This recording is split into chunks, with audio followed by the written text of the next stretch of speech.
All right, we're talking inequalities today.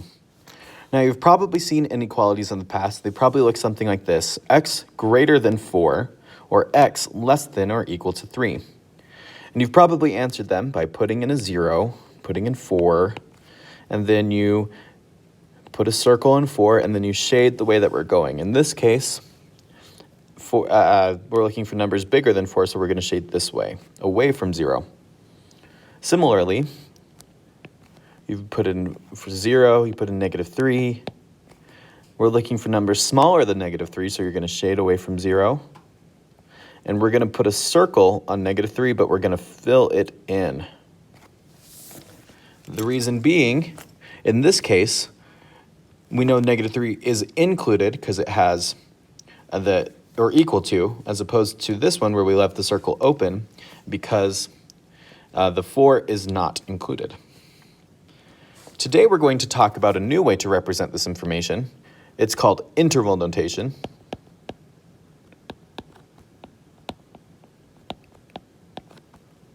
Interval notation is going to have the same information as the number line without drawing a number line. So, in interval notation, what you need to know is that there are two kinds of brackets. We have hard brackets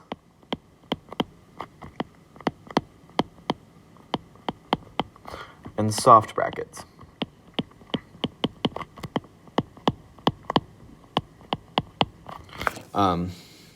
Soft brackets kind of look like parentheses. Hard brackets are for when the endpoint is included.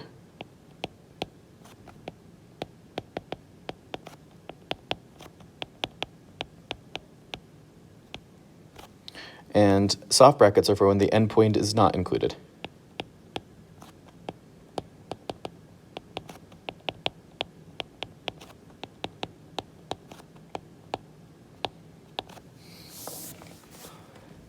Let's go ahead and go back to our previous examples and rewrite them in interval notation. So, look at our shaded region up here. What is one endpoint of the shaded region? Where does it stop? Well, it stops at 4. Where's the other place where it stops? Well, it goes on and on and on towards infinity, right? Infinity kind of looks like a sideways 8. Now, notice, since 4 is not included, we have to use a soft bracket. We're also going to use a soft bracket on infinity. The reason being, some infinities are bigger than other infinities. And no matter how big of an infinity we get, there's still a bigger one. That's one of those galaxy brain things. It's kind of hard to understand. So you can just remember the rule. Always use a soft bracket by an infinity.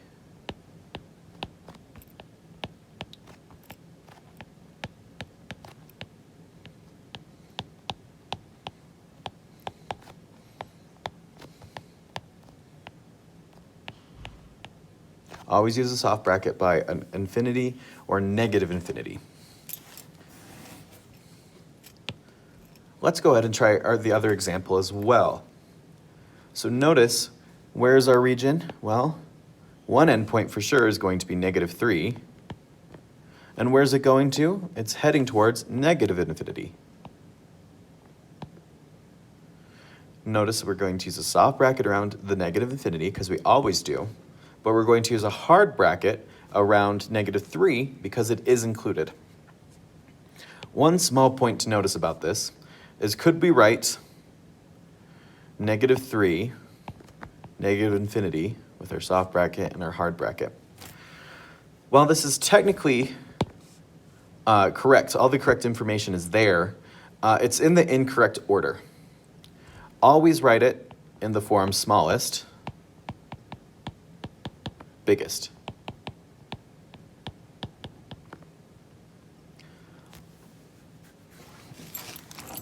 Okay, now we're going to move on to solving inequalities, which is really the crux of the lesson.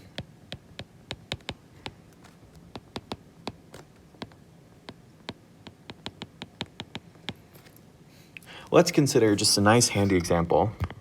Let's do 2x plus 1 is equal to 9. Now this problem is very familiar to you. You could probably solve it in your sleep.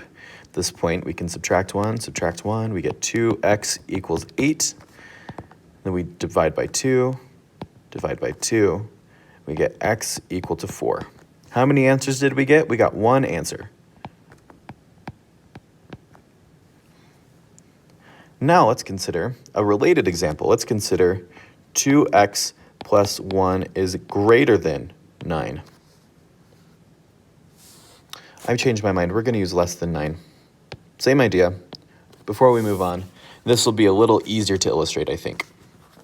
So we have 2x plus 1 is less than 9. Can we think of any values of x that when we plug them in, become less than 9? Well, we can use my favorite example, which is 0. 2 times 0 is 1. 2 times 0 is 0, plus 1, getting ahead of myself, is 1, which is less than 9. Let's go ahead and try the same operations we did over here on this equation and see if it stays true all the way through. So we subtract 1, we get 2x is less than 8. 2 times 0, is that still less than 8? Yep, it is. It satisfies the equation. We can keep going. So let's divide by 2, we get x is less than 4. Good. How many answers do we have here? Well, there are lots of answers. There are lots of numbers that are smaller than 4. 3, 2, 1, 0. We have an interval of answers. So we aren't quite done with the problem. We have to turn this into interval notation. So we do 4 is for sure an endpoint, and we're looking for numbers smaller than 4, so we go negative infinity. We always use a soft bracket. 4 in this case is not included. There we go. There's our final answer. Meaning, all the rules we still know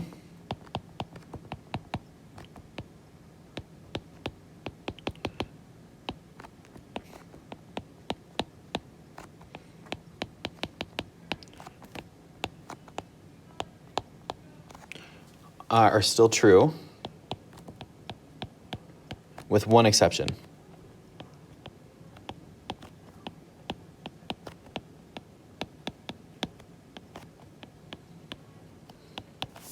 When you divide or multiply by a negative. I'm going to try to send this up top.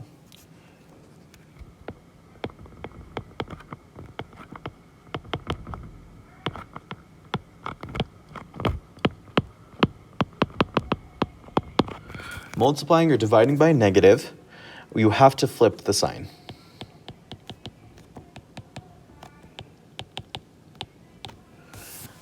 I'll do a little demonstration of why. Just know that it's a rule. But I can show you why with an example. Let's go 2x plus 1 is less than 9 again, but we're going to make this negative 2x. Does 0 still satisfy this? Yes. Because 0 times negative 2 is 0 plus 1 is 1, which is smaller than 9. Let's go ahead and try the next step. Subtract 1 to 1. We get negative 2x is less than 8. 0 still works. Negative 2 times 0 is 0, which is less than 8. We're good. Let's try one more step. We divide by negative 2, divide by negative 2. We get x and negative 4. Does 0 still satisfy this equation? If it were this sign, if it were less than. No, because 0 is bigger than negative 4. So that can't be the truth. We have to flip the sign to make sure that our equation stays the same all the way through. We can't have an answer work in one place and then have it go through, do our operations and have it change. No, we have to change the direction of the sign. All right, so we have x greater than negative 4. Is that our final answer? No, but we're getting there. So we have negative 4, and we're looking for numbers bigger than negative 4, which infinity is bigger than negative 4. And negative 4 isn't included. Infinity, we always use a soft bracket. So that's how we do these problems. Main takeaways: know that all the operations we still know are still true, but we have to include one major change, which is dividing or multiplying by a negative, flip the sign around. Other than that, you should be good to go on your homework. Note that I only really care about the interval notation. If you need the number line, you can use it, but the main focus for this has to be the interval notation. Let me know if you have any questions.